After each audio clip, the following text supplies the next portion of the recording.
দেখো আজকে মাছের দুটো মুড় ভাজা আছে। তো এই মুড় ভাজাটা দিয়ে একটা রেসিপি তোমাদের কাছে রান্না করে দেখাবো। মুড় ভাজার রেসিপিটার জন্য তোমরা দেখতে থাকো কীভাবে মুড় ভাজার রেসিপিটা তোমাদের কাছে রান্না করে দেখাবো। Hello guys, welcome to Fuchki kitchen. Fuchki কিচেনের থেকে তোমাদের সকলকে জানাই স্বাগত। আজকে আমি বানাবো বাঁধাকপি, আলু, গাজর কেটে নিয়েছি, আর পেঁয়াজ কুচি করে নিয়েছি, শুকনো লঙ্কা নিয়ে নিয়েছি, মশলার জন্য জিরা, গোলকি, রসুন আর একটা টমেটো নিয়ে নিয়েছি। আর দেখো এখানে দুটো মাছের মুড়ো আছে। তো মাছের মুড়োটাকে আমি বাঁধাকপিটা রান্না করে তারপরে মাছের মুড়োটা মিক্স করে তোমাদেরকে রেসিপিটা শেয়ার করব। তো তোমরা চলো দেখতে থাকো। কড়াইটা চাপিয়ে দিয়েছি, কড়াইটা গরম হয়ে গেছে, তেল দিয়ে দেবো।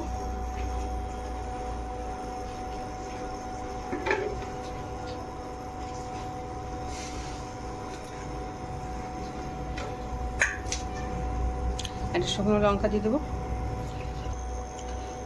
লঙ্কাটা লাল হয়ে গেছে, কেটে রাখা পেঁয়াজ দিয়ে দিচ্ছি। পেঁয়াজটা দিয়ে ভাজবো।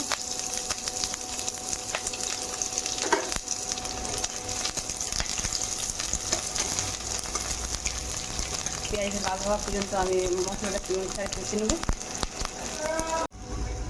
তারপর পেঁয়াজটাকে আমি লাল করে ভেজে নিচ্ছি। পেঁয়াজটা অনেকটা লাল করে ভাজা হয়ে গেছে। এবার বাটা মশলা আর টমেটো কুচি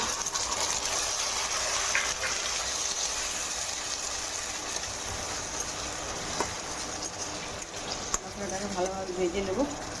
নুন হলুদ দিয়ে পরিমাণ মতো নুন, 1 চামচের মতো হলুদ দিয়ে মশলাটাকে ভালোভাবে ভেজে নিই।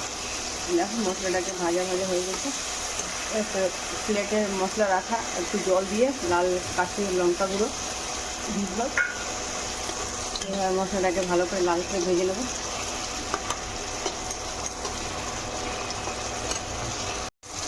দেখো মশলাটা লাল করে ভাজা হয়ে গেছে।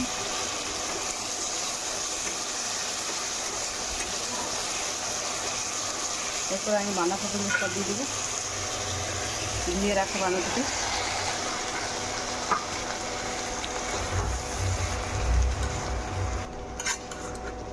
সব মিক্স হয়ে গেছে মশলার সঙ্গে। এবার ঢাকা দিব।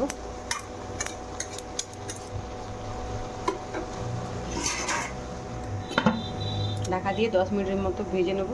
দেখো 10 মিনিট হয়ে গেছে, ঢাকনাটা খুলে তোমাদেরকে দেখাচ্ছি। দেখো বাঁধাকপি থেকে অনেকটা জল বেরিয়ে এসছে, এই জলটা শুকিয়ে নেব। দেখো এই জলটা শুকনো হওয়া পর্যন্ত সব সেদ্ধ হয়ে যাবে।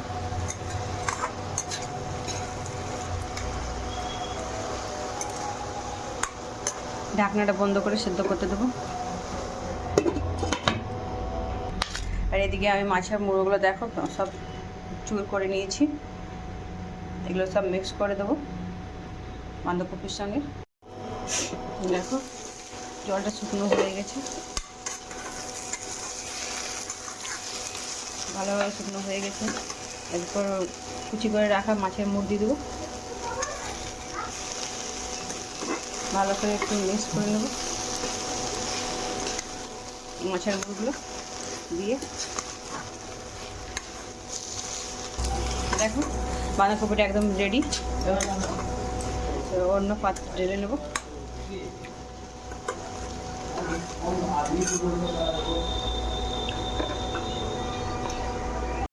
দেখো রেসিপিটা আমি অন্য পাত্রে ঢেলে নিয়েছি। তোমাদের কাছে মাছের মুড়ো দিয়ে বাঁধাকপি কেমন হয়েছে অবশ্যই কমেন্ট করে জানাবে।